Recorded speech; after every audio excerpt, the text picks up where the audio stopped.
when you can't differentiate yourself, if you're not unique in some way, customer gets confused, customer buys the only option, the cheapest thing. I feel the core of your businesses and what you've managed to do is help brands repurpose the story they're telling, because it's all about the narrative. And so I became the guy that was, well, let me put the really great slides together, but here's how you tell the story. It's not just the slides. It's not the deck. It's the things you're saying. Your story will decide whether you thrive or you die. So you start with the punch, you end with the punch, then you move to the next. You're able to pinpoint what they're missing, and companies can't be prideful about this. They need to be humble and understand that there is a gap there and that they can be better and that they can work on that. You know, my whole philosophy is give value, put so much out there that people will hire you to implement. And then if there's a few people out there that say, yeah, and we need your help, I'm right here to help.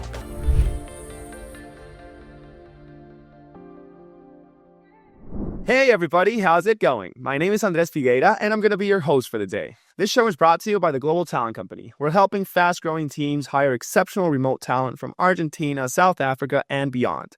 And we're also connecting companies with world-class professionals who bring skill, reliability, and global perspective to every role. So if your team's looking to grow with proven remote talent, head on over to theglobaltalent.co and check out how we can help. And today, with me here, I'm speaking with Maury Rogow, CEO of RIP Media Group, a company that's speeding your sales cycle with video, content, and sales pitches that will make you shine. So, Maury, it's a pleasure to have you on the show. How are you doing? I'm fantastic. Thank you for being here with me, and I appreciate that intro. You nailed it. Appreciate it. And Maury, just so that we can get the audience a bit more in context into who you are and what your company does, would you be able to provide a bit of your background and just put us in a bit more context in that? Of course. So for 30 years, I was seeing the same problem. I was in high tech for 15 years. I was in Hollywood for 15 years. And, now we moved to Miami. So now I'm in another international city. And what I saw is the same problem, and that is when you can't differentiate yourself, if you're not unique in some way, customer gets confused, customer buys the only option, the cheapest thing. And that means most companies are losing out on all their value. They're not selling it. They're not sharing it. People don't understand what they do because, and especially in high tech or biotech or things that are more complex, they keep focusing on the features and the little things that they built and they grade their special sauce, but they're not telling it the right way. That special sauce is incredibly important. You tell it the wrong way or at the wrong time, you lose. So I've been fixing that problem for, a couple decades now. Wow. And in terms of fixing that problem, are you fixing it for a certain type of company or industry, or are you helping everybody out? It's funny. So it's everybody now, but it really started off really focused. So I was in high tech. I worked for a company that we sold to Cisco. And it was one of those where we showed up, did a 90-minute presentation trying to get the right people in the room. And I'm not kidding. I mean, it was like an 80-point PowerPoint or 80-slide PowerPoint. And I said, can I adjust this? Can I have permission? I was young then, right? So I got it down to 6 slides. I told a story at the beginning that blended everything together. And then I just started asking questions, finding the needs, find the pain, find the challenges. And I had a couple of sales managers come to one of my pitches that was at a huge bank, one of our largest banks now in America. So it's a Bank of America. Okay. It was Bank of America. Okay. So it was Bank of America. And so when we left there, it went really well. And I'm the youngest guy on the team. They said, we liked how you did that. How about coming and, training the rest of the team on how you did that so we can get right to the core of it. I said, oh, that's great. And so I became the guy that was, well, let me put the really great slides together, but here's how you tell the story. It's not just the slides. It's not the deck. It's the things you're saying. Start with a punch. End with something like, your story will decide whether you thrive or you die. So you start with the punch, you end with the punch, then you move to the next. And you keep doing that. Start with that, tell a little story, end with the punch. So there's techniques I put together, and I put all these together, and there's 11 core stories that companies need to tell so that they can get their customers to buy, right? And so what am I really saying? You get that core now. And you can actually load it. If it's done well, you can load it into a couple of different AIs and get those stories back out for top of funnel, where you get more companies coming in. Middle of funnel, and this is huge. This is really where I'm hired a lot of the time, is We're getting people in, but we're losing them. They're ghosting us. They're going somewhere else because they're not delivering value. And if you deliver the right value, all of a sudden price doesn't become a factor. You can actually charge more because you're delivering more value in your, not just your pitch, your stories, but what your product does. But it's the transformation story that matters.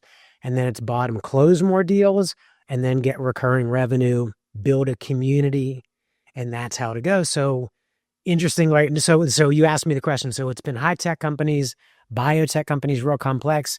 But now I'm actually helping, for example, I mean, there's been hundreds, but now I'm helping a company that's it's an association, and they are not doing the best job possible building that community. I'm like, community? This is exactly like bottom of the funnel. You need to be telling these stories.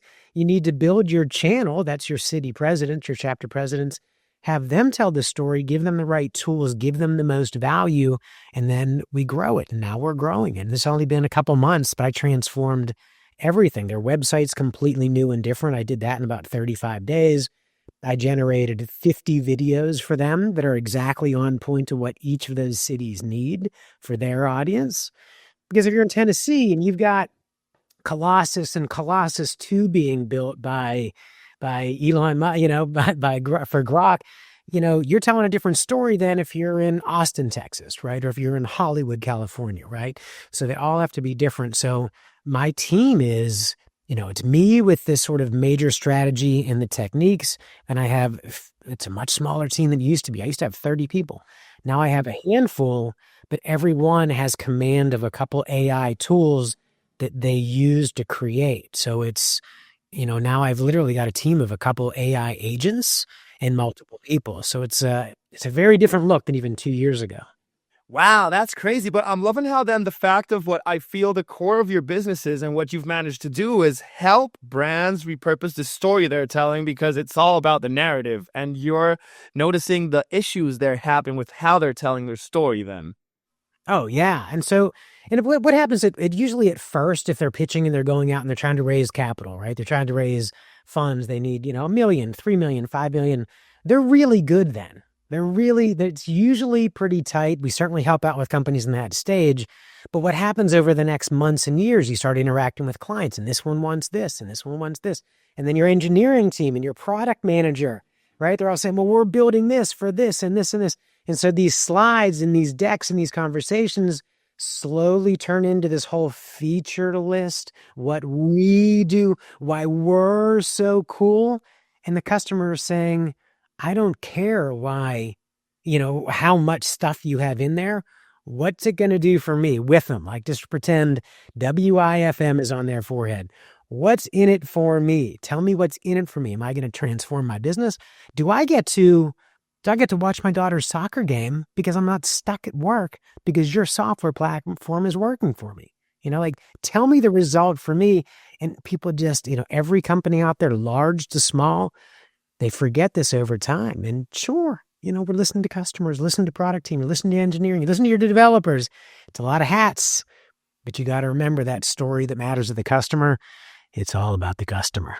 Of course. Now, and now that you're framing it in this way, I do understand that companies, they usually get a bit too in depth with the technical jargon. And that's where they lose people, because it's talking about all the specific new attributes that they have. And it's just a bunch of, I don't want to say nonsense, because the people who understand, they appreciate it. But the normal consumer or customer is not such a savvy person with every specific detail that's in this new software or whatever service that the company may be selling. So that is super cool, man. Being able to relay the story in the customer's perspective, I think it has a lot of value. And you're actually, as I'm hearing you speak, I'm remembering, for example, the Apple keynotes I've seen. For example, I was going to bring that up. That's so great, Andres. Yeah, go, man, go. Like, I'm remembering that, and it's how, we applied this new feature, and it's helped this person have more time. When you said, go watch my daughter's soccer, it's like, this person now has the ability to spend time with his grandkids. And that is something that is invaluable, because he can do it through FaceTime. So nobody cares about how much bandwidth FaceTime has, how many people you can talk to, but it's the story of, this guy is now much more connected to his family thanks to that. So let me two things. Let me yes and you, which is a Hollywood thing, like an improv thing. So yes and two things. One is, let me ask your audience and you, and again, if we were live chat right now, it'd be great to have this. Who is the inventor, right? Who is the inventor of the MP3 player, the original MP3? Can you throw out a guess? I have no. Wait, was it Steve Jobs? I'm not even sure. It is not. It was 10 years earlier. That you are right in that. That's the story we all remember. Because he came out there, and here's the difference. Here's the example. Everybody's saying, we have 32 megabytes. We have the capacity for 400 megabytes. We have and again, by the way, it was megabytes back then. How ridiculous, right? So, but he came out there and he's like, with this thing, you can walk around with 1,000 songs in your pocket. And people are like, I get it. I want 1,000 songs in my pocket. I've got my playlist. I've got the one that my girlfriend made for me in college. I still want to listen to that thing, whatever it is. And so he made it real, relatable. He made it easy to understand. It's short and simple. It's KISS, right? Keep it short and simple. And it's 1,000 songs in your pocket where everybody else is talking features. They're not even talking benefits. He killed it. And so with that, I started really paying more attention. I was like, maybe there's a bit of a science to what I'm doing here. It's not just art. So I started putting down, and this is when I moved to Hollywood, actually. I had all this in the back of my mind. I was kind of putting this together to be a book.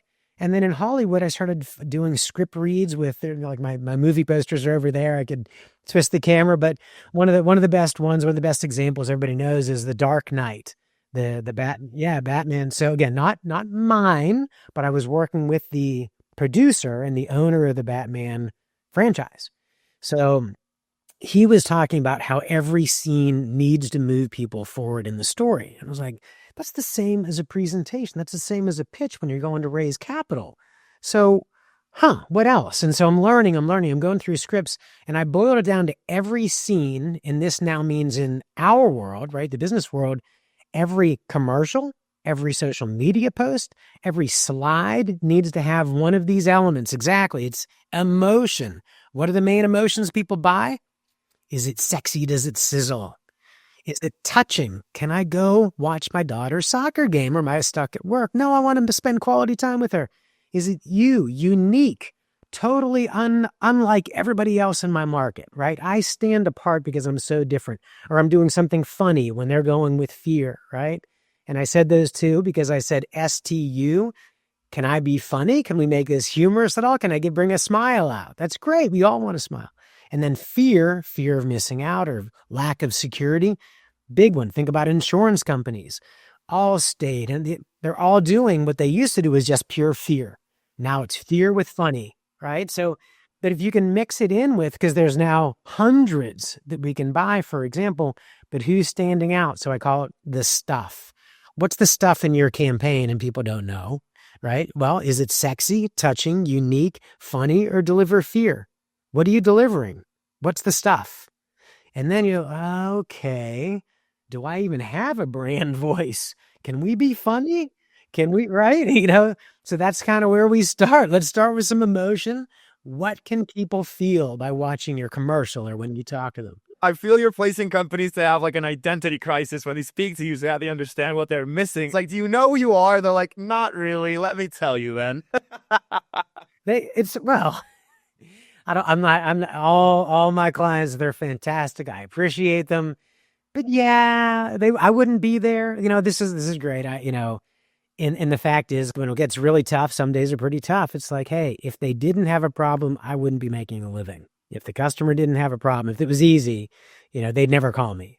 Exactly. No, and you're also, I imagine, like, from the way you're telling me, you frame it so excellently. And it's the fact that you're able to pinpoint what they're missing. And companies, they can't be prideful about this. They need to be humble and understand that there is a gap there and that they can be better and that they can work on that. So that's the value I feel that is added, and that is amazing, man.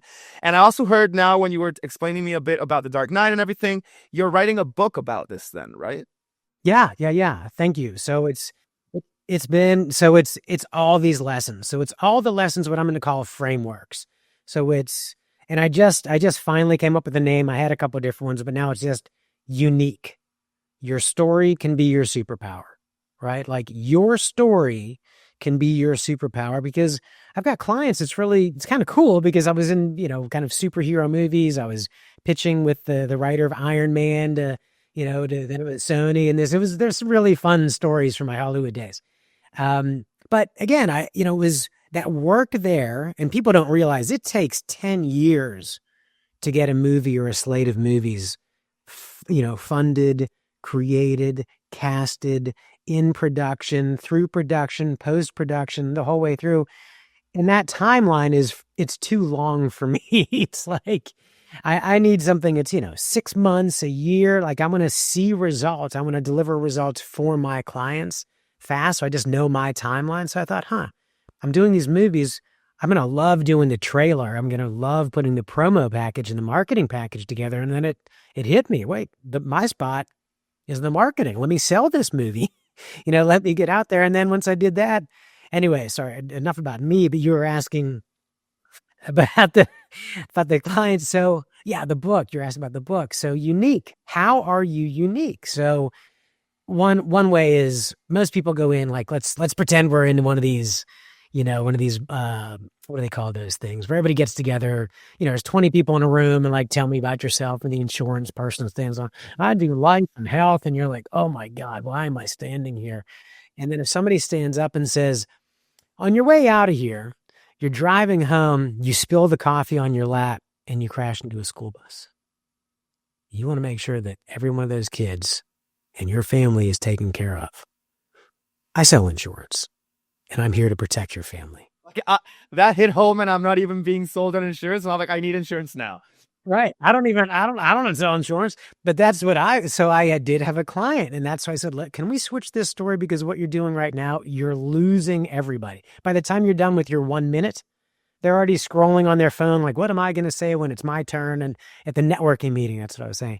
So that became his elevator pitch, and that became the website, and that became, the story that he would tell. So, that's the elevator pitch. So that's the very first, your intro. So you need that intro story, your elevator pitch. Then you need, the stories that move people through the sales cycle. And that's what the book is all about. So it's examples for different of my clients, some that aren't my clients, but Apple does an amazing job, right? I've worked with Microsoft. I've worked with LinkedIn. I haven't worked with Apple, but they do an amazing job. So I put examples from Apple in the book.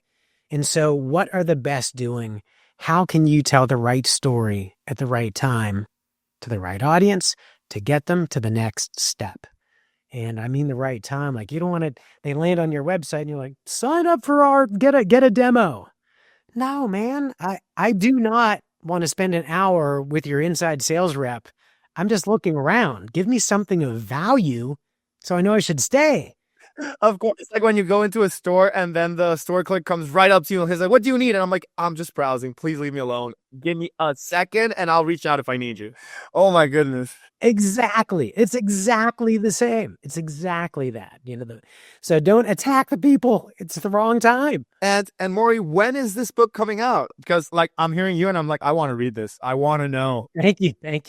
It's in its final version right now. I'm sending it out to a couple CEOs to get their forward. Right. So, read it. I've helped them before. I'd like them to do the forward, the first paragraphs of the book, and then it's ready to go. It'll be out. I'm being told to wait for the first of the year, but I really want it out before the holidays really kick in. So. Oh, that is so cool, man. And I love how you've been able to really, detail and outline what your process is, because I know a lot of people who are hell of sales rep and are excellent with marketing and all of that, but they aren't able to actually describe what they do and why it works. And you seem to be very on top of what's been working for you, what hasn't. And going from tech to Hollywood to even being the author of this, you have a lot of experience, man. And in terms of like another campaign that has really worked well for you, I understand the insurance one that you told me. Do you have any other examples of stuff like that? Because I just love your punchlines, man. They really hit home. Thanks. Thank you. I've got, honestly, I mean, I'm not saying this because it's an exaggeration. I mean, there literally are hundreds. So, here, I'll give you, again, the insurance company one, there's There's a bunch there that we usually don't work with companies that small, honestly. That was just I was literally there. I'm like, I can't let this person keep doing that. Let me talk to him. So let's say let's say high tech. So high tech company, they're going out and they're raising capital, and this is a great one. So I can't say the name, but they ended up raising after we worked with them, they ended up getting a commit for $10 million. Okay. And so the before and the after, okay, the before, there's like some interest, maybe you could help us, maybe not. Let me just kind of see what you're putting out there in the world. Let me just see your pitch. So I couldn't understand it. I mean, it was all the classic stuff. It was the classic slides. Like, here's this, market opportunity. The slides had just text all over them and was completely confusing. And, there's the future of this. Again, I get you have to have some vision. You have to have, here's the future, here's the future. But if everything is the future, then what do you have now? Like, what's an investor thinking? If I put money into this? Of course, it's all an assumption if you just have plans for the future. Exactly. There's got to be something now. Like, can we sell something now and then we build on top of it? So I revamped their whole deck. And I'm thinking of this one because he just sent me a testimonial video, which is very, very touching to me because he said, before we talk to you, we had pitched, I think it was dozens of times. After you revamped our deck, we got a commit for $10 million. And so I took their hour and I boiled it down to about 17 minutes.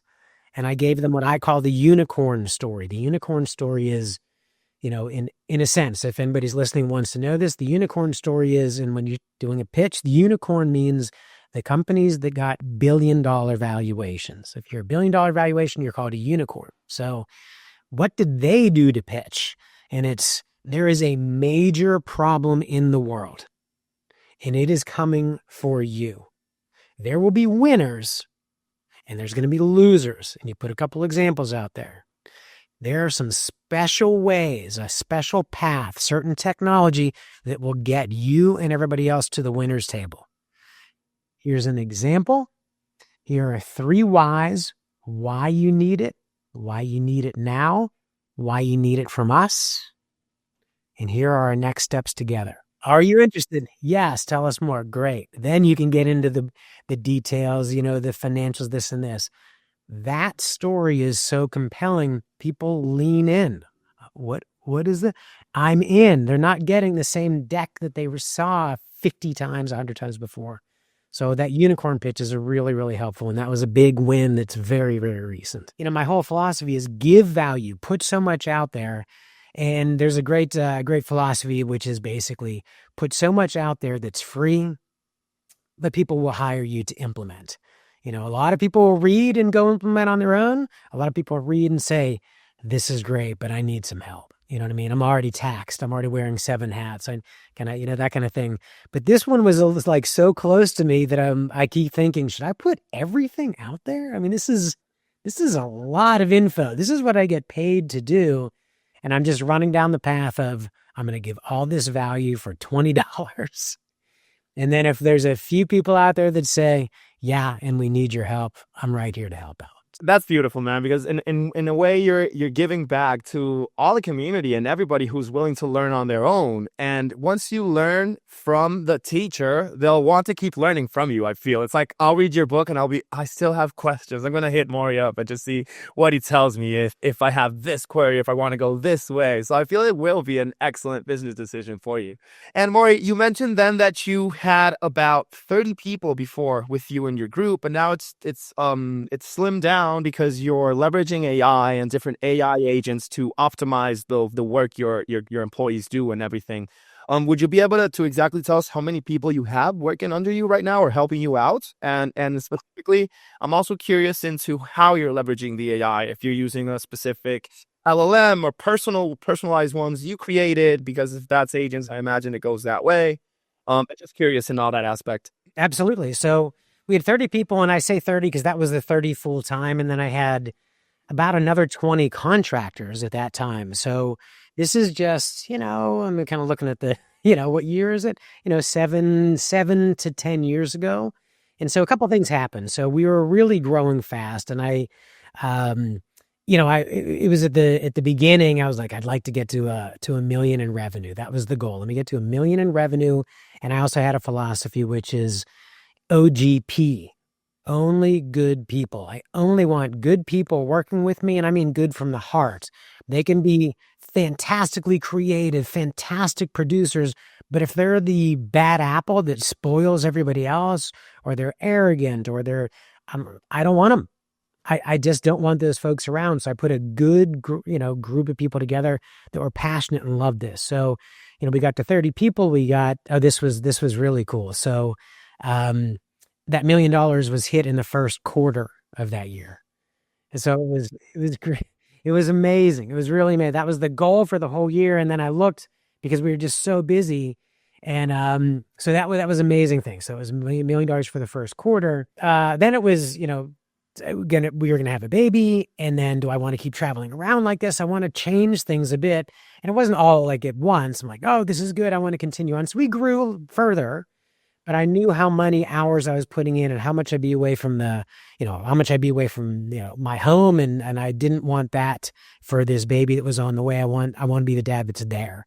So I said, how can I change things? How can I adjust? And that's when I actually switched from we're creating all this content to let me help people and let me teach people how to do it. And we'll do these pieces and we'll teach you how to do the rest. So it was kind of this combination piece.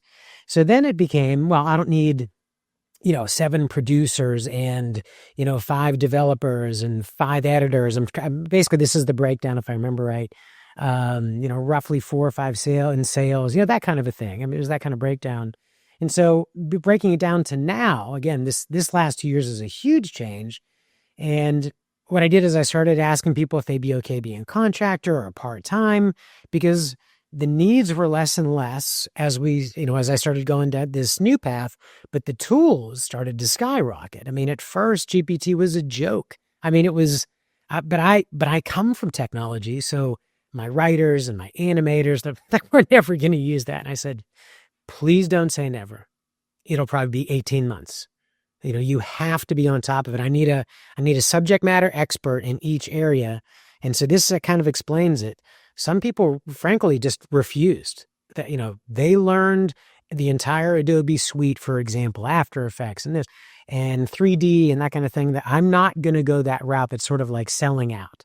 So the people that said, yeah, I'll be a subject matter expert. I'm going to learn this about LLMs. I'll learn this about vision models. I'll learn this. Those are the people that are with me. So those are the people that stayed and that I had stay, that they chose to stay. And that's where we are. I feel it's very Darwinian in the way it happened. It's like survival of the fittest. You got to adapt, or if not, you will not be continuing. So it's all about being able to understand and utilize those tools to our favor. Because whenever I mention AI, and this is why I wanted to hear your take on it as well, is that I hear a lot of fear around the term. And I don't agree that much with that fear, because people feel AI is coming to take their jobs. But it's actually coming to make them easier. And you can worry on what matters the most rather than doing all those mundane tasks that take 2 hours away from your day. True. And we are in a spot right now where, of course, there's a lot of fear. I mean, you've got literally hundreds of billions of dollars being built, being spent on data centers with NVIDIA, now AMD and the others. So it is coming. And I don't want to sound brutal that I just said, okay, you're going to learn this or you're out. It wasn't that conversation. But if you really want to sum it up, that was the subtext of the conversation. It was, we need to be able to adapt. And if we don't, we'll be left behind. And I have other friends out there, other companies that have been left behind. They're doing something else because they didn't adapt.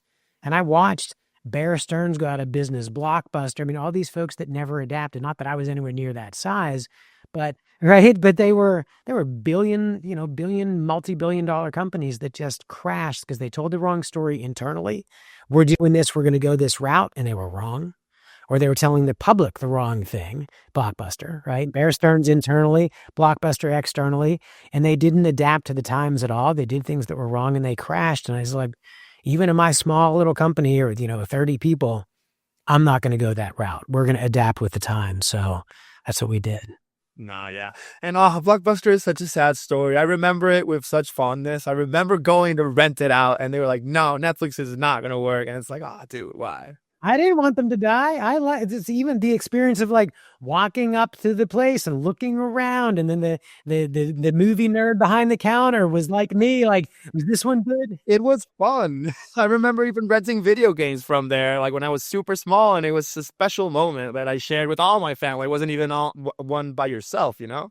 But oh, Maury, I'm noticing that we've already reached the end of the episode. So I did want to give you a moment before I finalize this to let anybody in the audience know how they can contact you, how they can find out further about your company and how you can help them if they need assistance with marketing, or even if they just want to keep tabs on when the book will be coming out. Happy to thank you so much for asking. Thank you. So my name is unusual, Maury Rogow. Find me on LinkedIn. That's the best spot. I've got gems that I drop every 2 days on LinkedIn. There's no fluff. There's no sales stuff. It's all these. This is a formula. This is how you use it. Here's an example. So I'm doing playbooks on LinkedIn all the time. And of course, my company is RIP Media Group. And you can see, a lot of the work there. I would love to be in touch. I'd love to support and help. Oh, and on LinkedIn, I can give you all a free code to watch my 5 classes that are there. And they just last week passed 100,000 people watching them to learn how to tell stories, that kind of thing. So if you go to LinkedIn, say this podcast name or Andres, right? The podcast that you're looking at here or listening to, pop that to me on LinkedIn. I'll send you that free link so you can watch some of these courses on LinkedIn Learning. Just now so curious about the lessons that you're giving, and I want to keep learning more because I feel it's a very interesting angle, the ones that you have, Maury. So really appreciate the openness and the ability to help out, and especially for hopping on the episode to let us know about you, man, because it really has been a pleasure and super interesting. Thank you for giving me the time. I appreciate it. No problem at all. And to anybody in the audience that is still here with us, thank you so much for tuning into this episode, for taking the time to get to know the different personalities that we talk to and all the different industries that we are getting to know. So I hope you have a good one.